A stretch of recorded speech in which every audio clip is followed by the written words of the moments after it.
to the Sustaining Creativity podcast. I'm your host, Mari Riesberg. Over the past several years, I've combined my degrees in acting and somatic psychology to share my sustaining creativity techniques with performers. And now I've decided to share it with a bigger audience that includes you. I believe we are all creative, and this podcast is all about that. I'll be interviewing people from all backgrounds, ages, and creativity experiences to share just how creative we all are. Today, I'll be chatting with Tom Sir-Zak, singer and songwriter. Please enjoy Tom Sir-Zak.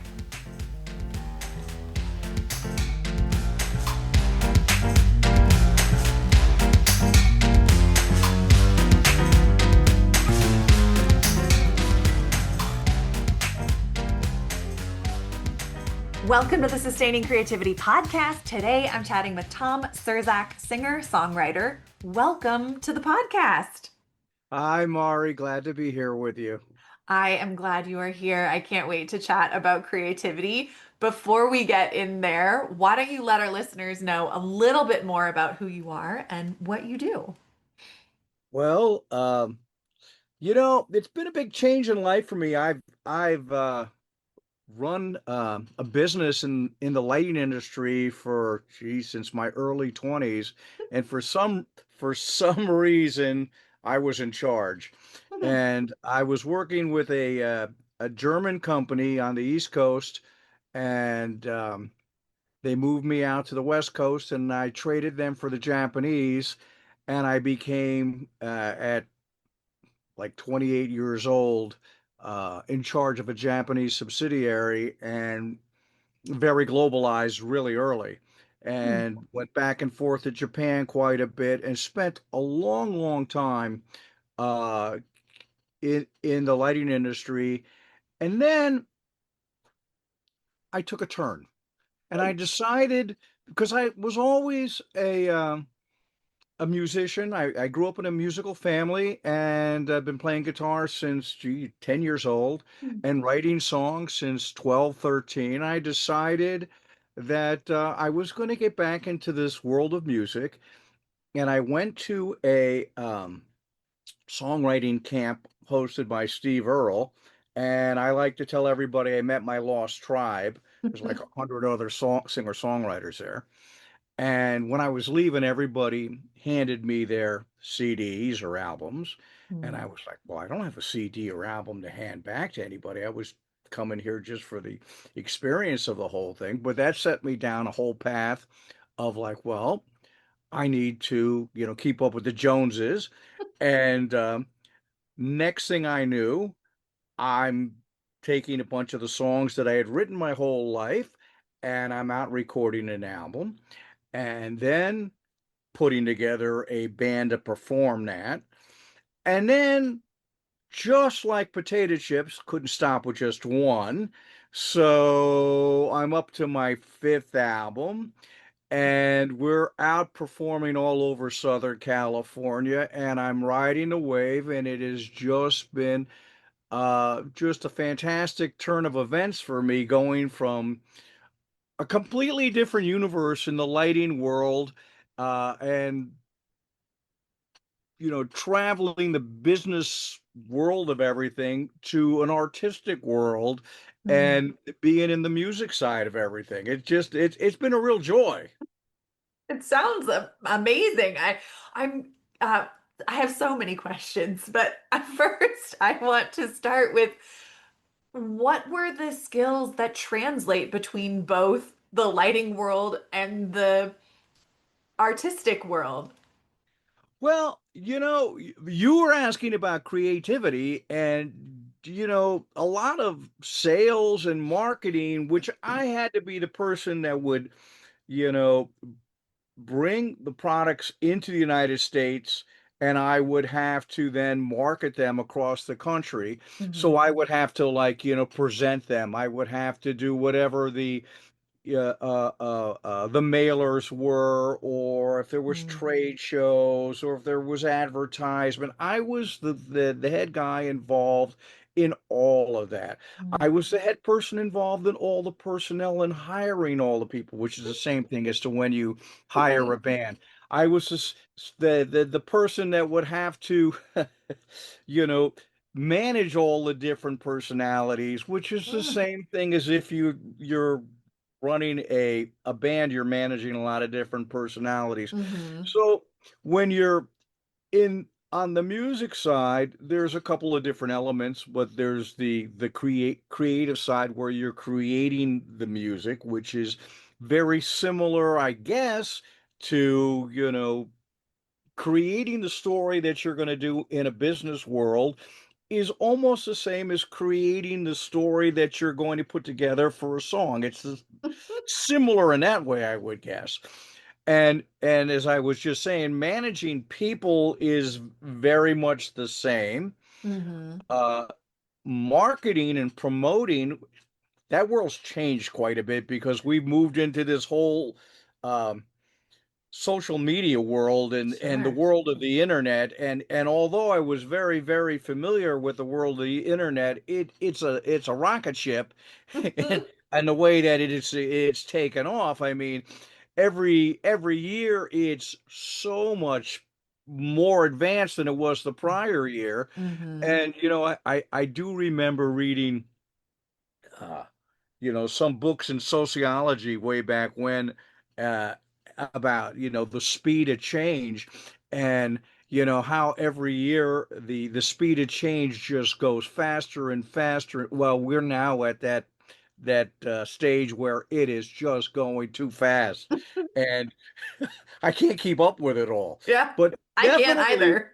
definitely, um, to be in today's world, you have to be very, very good uh, with a lot of different skill sets. I Mm-hmm. mean, and you can't just be one trick pony. You've got to be very good at a lot of different things, good at it, and hopefully you're really good at a few of them. I love it. Yes. Thank you for kind of breaking down what skills have translated for you. It makes a lot of sense. When you think of being creative, what does it mean to you to be creative?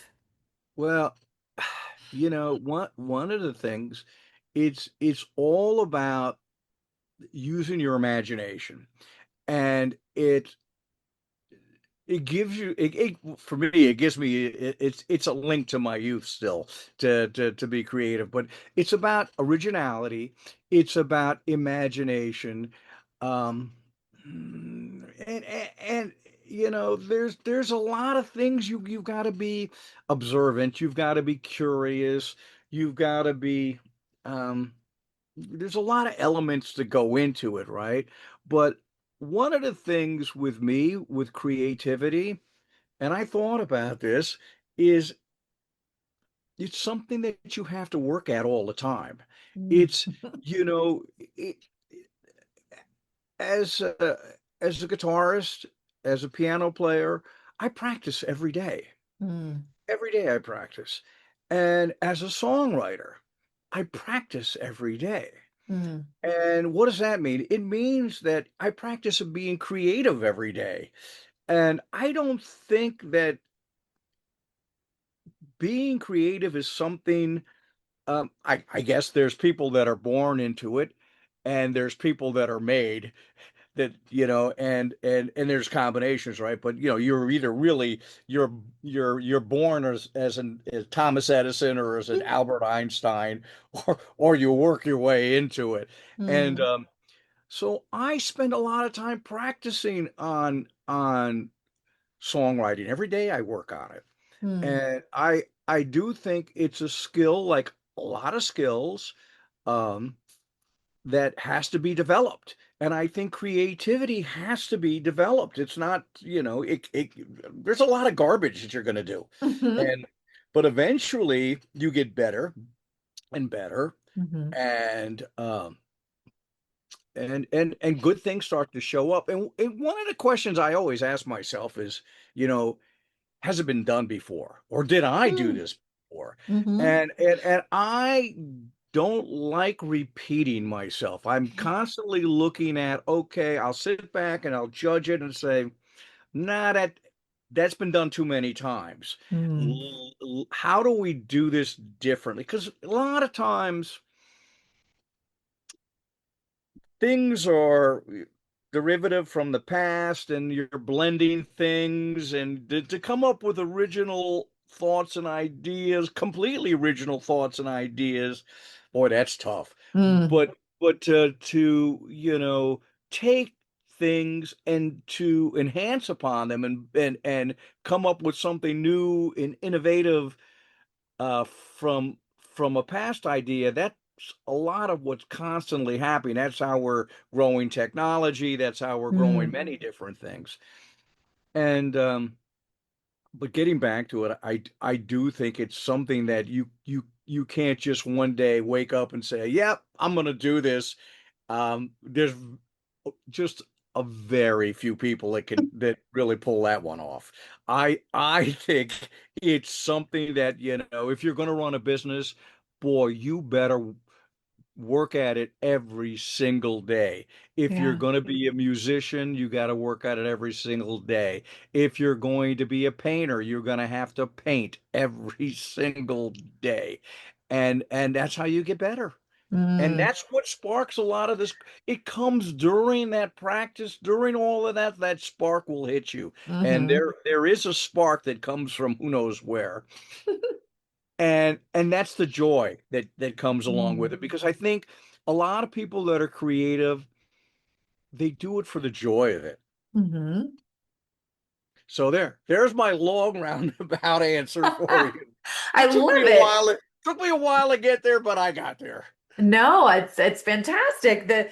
Using your imagination and how important that is, and the spark and finding joy and cultivating joy. Now, this being kind of that practice of creativity, that it's not something that just happens overnight, that you have to essentially put in the work to get to where you want to be with your creative experience. When you come up against challenges, how do you navigate them? How does creativity help you get in your way? What does that look like?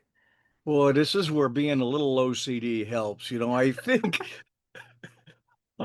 I think that, all real successful people in life have a touch of OCD and Hmm. they keep spinning when you run into, a wall, you keep spinning. Do I go over the wall? Do I go under the wall? Do I go around it? Or do I go right through it? Um, but you got to be a risk. In business, you got to be a risk taker. Yeah, And especially when you own your own business, you got to be a risk taker. sure. And I think being creative, you also have to be a risk taker. You've Mhm. got to be willing to do things that haven't been, as I said, been done before. Yeah. You've got to be able to roll the dice and say, you know what? I think this is good. I like this idea. And by the way, you know, doing lots and lots and lots of different projects over the years really gets your mind as to what's good and what's not good because you get to judge this stuff a lot better. Going, no, Hmm. no, no, no, no. I've seen this many times. It's not going to work. It's not going to be receptive. No one's going to like it. But this, it's got some ear candy to it, or it's got Mm. something that's going to catch people's attention, and I know it because of all of the experience that I've accumulated over time practicing this stuff that it's going to work. And it's the same way in business as it is in all of this is really the same skill set in my mind. I mean, Uh, you're really pouring a lot of stuff into the piggy bank, and yeah, eventually that piggy bank is getting, full of ideas and experiences, right. and hopefully it blossoms with these, not just creative ideas, but really original ideas that are not only original but good. Mm-hmm. When you speak of taking, you got to be a risk taker. How does one learn to be a risk taker or to take risks? You know, it's funny to say this. I played a lot of cards. I grew up on the East Coast. And Uh-huh. so into winter, you're not going outside that much because there's a lot of snow. So I grew up playing a lot of, cards, pinochle was one, and a lot of chess. Hmm. And when you're playing these type of games, it makes you think. It teaches you how to think.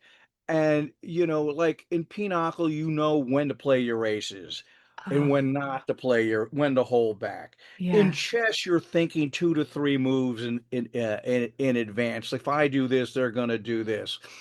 And so, I always equated, risk taking with learning how to play these games and how to think through what you're going to do and why you're going to do it. I usually would play things out and say, well, where's the end game to this? And how is this most likely to end? And I learned that from cards and chess. Hmm.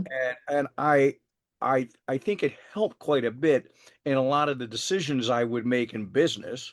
And I was very successful in business. I mean, Hmm. I started when I went to this Japanese company, there was just two of us. And it was a $1 million company. Wow. And I hired everybody. I Hmm. brought in I did everything. And I built it from 2 people to 200 people and from 1 million to $100 million. Wow. So I really learned a lot, but I applied those principles, Mm. because I didn't Hmm. really, I'm going down a blind alley in a lot of respects. I didn't know what was in front of me. I knew what was behind me, but Sure. I didn't know where if there was a drop off or if there's Yeah. a turn or anything. I had no idea. Um, so I had to constantly take risks every day. So you really have to take what's called calculated risks, Mm. and and it's you're going to do you are the sum of your experiences. Hmm. Yeah, I mean, you are the sum of your experiences, and it's as I said, it's accumulated knowledge, and accumulated knowledge comes from trial and error. So you've got to do a lot of trial and error, and the more you do that, the better you understand all of these things, especially how and when to take certain risks. But risk Oh, taking is very important to be yeah. creative. I mean, if you're not willing to make a leap, you're never going to get there. Yeah. Well, thank you for breaking down risk taking and putting Uh, those pieces well, you're in. making me wing this stuff right off the top of my head, but okay. I love it though. But I think that's part of the creative experience, right? The ingenuity of putting things together based on past experience and where we imagine things will go. Well, yes, exactly. Yeah. Uh, I couldn't agree with you more. I mean, you really have to have a vision as Yeah, to what you were expecting the outcome to be, and sure. then you've got to it's are the ends justified by the means? But nevertheless, you you're going down that path to get to that end result of your vision. Yeah, absolutely. Well, in terms of your music and writing and all of those pieces, where do you draw your inspiration? This is a thing. Again, I have been such a big fanboy my whole life for Oh, music. I probably have in this little office we're at, although it looks like I'm at the beach, uh, I probably have 10,000 albums here. So wow. I'm a real student of music. And by the Mm. way, my father was a professional musician. Hmm. So I grew up in my dad was in the army at West Point in New York, which is the military academy. Hmm. And but they have a giant band there. It's like the biggest band between New York City and Boston, right? So there's like 125 people in this band. Wow. And they would put all the people in the band in the same neighborhood. We called them quarters. Hmm. And so, as a little kid just walking around, all you would hear in the air is people practicing instruments all day long. So I was immersed in this musical soup from being a little kid. And then I tell everybody the Big Bang was when the Beatles happened in September 9th, Mhm. 1964. And then that's when I picked up guitar. I was like, I don't want to be a horn player like my dad, but guitar, that's where it's going. So I've been doing that for a long, long time, but I listened and studied and broke down the structure and what it was in songs that got my attention. Where was the ear candy? What did I like? Was it Mm. was it a guitar riff that really caught me? Was it a vocal harmony that really caught me? What was it in these songs uh that really grabbed you, right? Mm. Mhm. What made some of these early Beatles songs so interesting, or as we go later and later. And so, you know, I guess what I like to apply those elements, what's the ear candy, whether it's a guitar riff, whether it's a certain type of chorus, whether it's a certain Mm. type of harmony into the songs to catch the listener's ear. So Mhm. I've been a real student, of what past uh really successful people, what were the keys to their success? Why did I like it? I They were famous songs, but why did I like it? And then I would try to apply that type of element or thought when I wrote stuff. Hmm. I love that. I mean, the career student of music is what it sounds like that you. Well, yeah, but we all rode that arc together. Mm. It's really funny. Um, I grew up in New York, and in New York, everything at that time, we moved from AM radio. I was there with cousin Bruce. He introduced the Beatles, and Mhm. we moved to WNEW, which was the big FM station in New York. And what happened at that time is that everything would be put into the same pot. So Mm.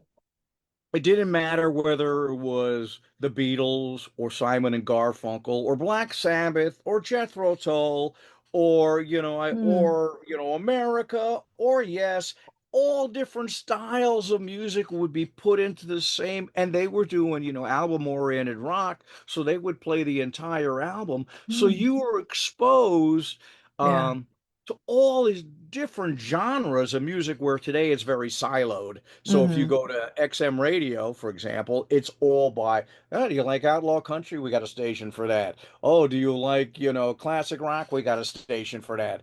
Do you Yeah. like soft rock? Well, we just have a station. Before it was all in the same, and you discovered it together. Hmm. So there was this, and today's world, actually, it's the Spotify and all the different streaming service, and the playlisters of today are the de facto DJs of Sure.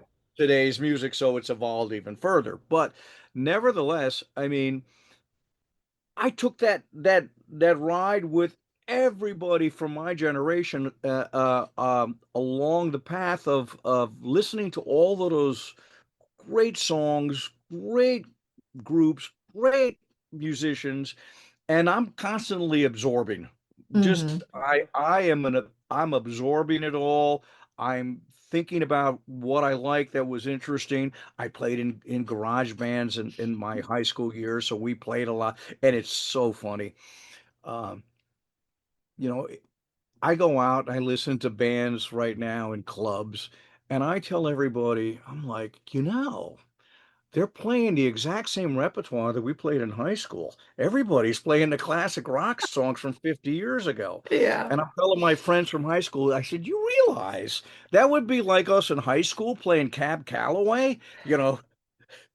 because that would have been 50 years earlier, right? I'm like, I can't imagine that we haven't really moved out of that big giant bubble that much. I mean, yeah, Mm. there's a lot of, but that's not what you hear Sure. at most of the different clubs and bars and restaurants. You're still hearing that classic rock music. So Yeah. there was something about that really resonated with a lot of people, Hmm. that it's still being played so much today. Um, but that is how, I develop my songwriting, is Yeah. to study the masters. If you just like the painters would study the masters, Sure. I consider those guys the masters, and I studied I love it. When you sit down to, or are you someone who sits down to write, or are you someone who writes nonstop and wherever you are, you have something that you can write whenever inspiration hits you? them. Mostly I like to sit down and write. I typically am.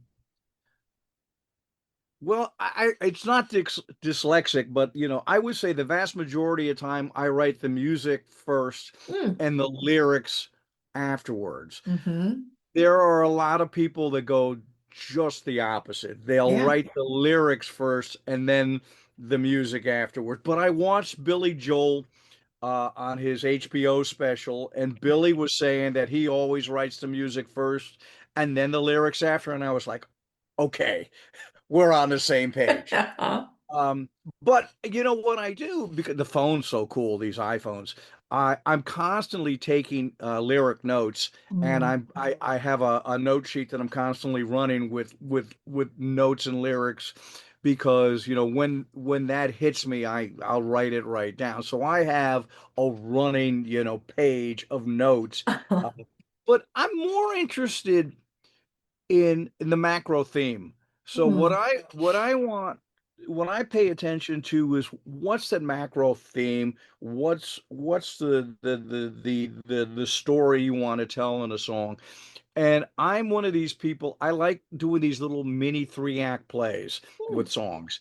And I like to do, the first verse, the second verse, and the third verse with a twist. So you don't see, it's like, look over here, watch out for this one. So you don't always see it coming. And that's for somebody that's a deeper listener. Yeah.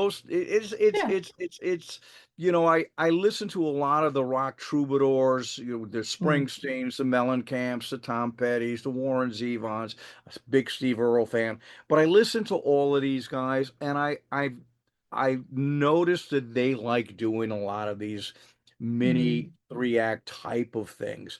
And I got a lot of that from them. But the twist is something that I like to add in there, is because I don't want it to flow very straight. Mm. I want the deeper listener to be a little bit more surprised as to Mm. what happened here. And that doesn't happen on the first listen. As I said, the first listen through, you've got to have ear candy, Hmm. because they don't know what you're saying. Sure. They hear this really fun guitar riff, like you know, uh, some of the Beatles guitar riffs. That's where George Harrison was so cool. And they hear the beautiful, harmony choruses. They love that. What you're saying, what the song's about, they have no idea. It's only the deeper listeners that get into it, and they start to, unravel what that's about. Yeah, I love it. For people who are interested in songwriting or feel like they want to be songwriters, what advice would you share with them, or what's something you wish you had known when you started? All I would say is what we talked about in the beginning, is it's something you have to work at, Mm. on a regular basis. It's not something that I think that you can say, "Oh, I'm going to write a song." Mm. And of course you can, but the chances are it's not going to be very good, Sure. because there's a lot of elements that go into it. And even today, most people do this, like verse, chorus, bridge, and out. And you really need to constantly be thinking about not only the musical elements, the Mhm. lyrical elements, but you also think about the structural elements of a song. Mm. Does it really need to be verse, chorus, verse, chorus? Mm. Can it be verse, verse, chorus? Or half chorus and then verse full chorus. I mean, there's a lot of different things you can read about. I mean, and thank goodness for YouTube and the internet. Boy, you don't have to go to a class. You can just self-educate on YouTube and on the Mm-hmm. internet and the best of the best are giving courses on this right now. Yeah. Um, but I think regardless, it's very difficult. I mean, you're not going to become a race car driver instantly. You got to Mm-hmm. get out there and get on a track and practice. Yeah. It's anything you do, you're not going to be a professional baseball player. All these guys, professional baseball players, they started in little league and they worked at it, worked at it, Mm-hmm. worked at it, and they really got good at it. And I can go on and on. And anything you do in life, um, you just can't pick. There's the exception to every rule. Don't get me Always. wrong. Yeah. There's always that weird exception that can do it. But the vast majority of us, they've Mm-hmm. got to work at whatever it is they choose to do to be really, really good at it. Mm-hmm. Absolutely. Well, thank you for sharing some reminders to people of hard work and dedication. I Well, just, not only hard work, but the thing is you have to not only practice, but you got to practice the right way and the right mm, things. It's not it's not hard work and working hard, but what are you doing?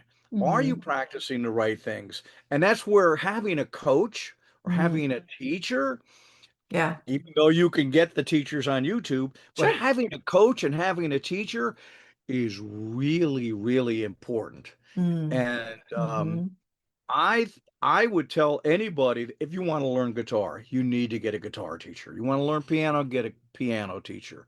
If you want to be an artist, take some art classes. mm, Don't just wing it. mm-hmm. So that would be my best advice. I love it.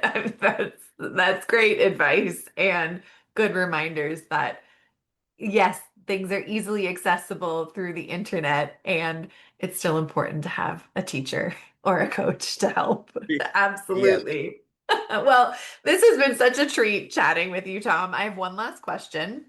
Okay. What does it feel like in your body to be creative? I said earlier, it gives me a lot of joy. It's a lot of self-fulfillment for me. I mean, it keeps me attached to my youth.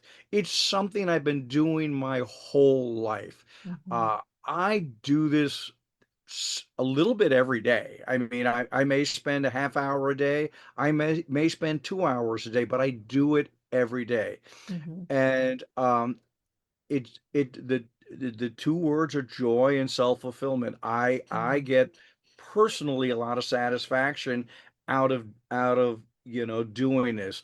And I think there's also a little OCD in me that I would not feel right if I didn't, pick up the guitar and practice a little bit every day. Mhm. Um, but I think this is a truism for a lot of people. Mhm. I think that, there's many, many people like me out there in many different walks of life that treat things the same way. Mhm. If you're going to be successful, if you're going to be good at anything, you got to work at it. Mm. Absolutely. Well, thank you so much for sharing all of these pieces and reminders and advice. If people want to learn more about you and the music you have out in the world, how could they go about doing that? Well, first of all, I'm everywhere. I'm on Spotify, I'm on YouTube, I'm on Apple, I'm on Amazon. I have my own website. I'm on Facebook, I'm on Instagram. The only problem is I didn't realize people couldn't spell my name. So I'm going to do it. But I took my website out. And it's tomsurzak.com, and Sir-Zak is a Polish name, and it's spelled Ciurczak.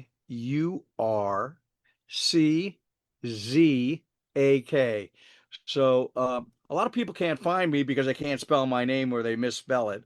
But if you can do that, Ciurczak, TomSir-Zak.com. I'm there on Spotify. I'm on YouTube. I'm everywhere.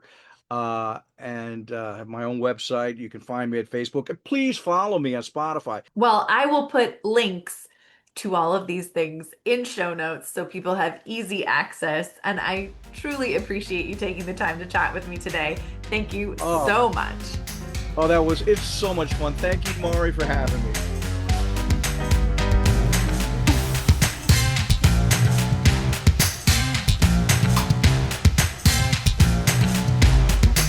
Thanks for listening to the Sustaining Creativity Podcast. We'd love to keep in touch, so follow us on Facebook and Instagram. We are at Sustaining Creativity. Make sure to subscribe to the podcast wherever you listen to podcasts. Tag your friends and family so they can listen too. We love to hear from you, so leave your reviews, comments, and questions. Check out our website, sustainingcreativity.com, for upcoming offerings and creativity coaching. Tune in Tuesdays for our next episode. And remember, with creativity, anything's possible.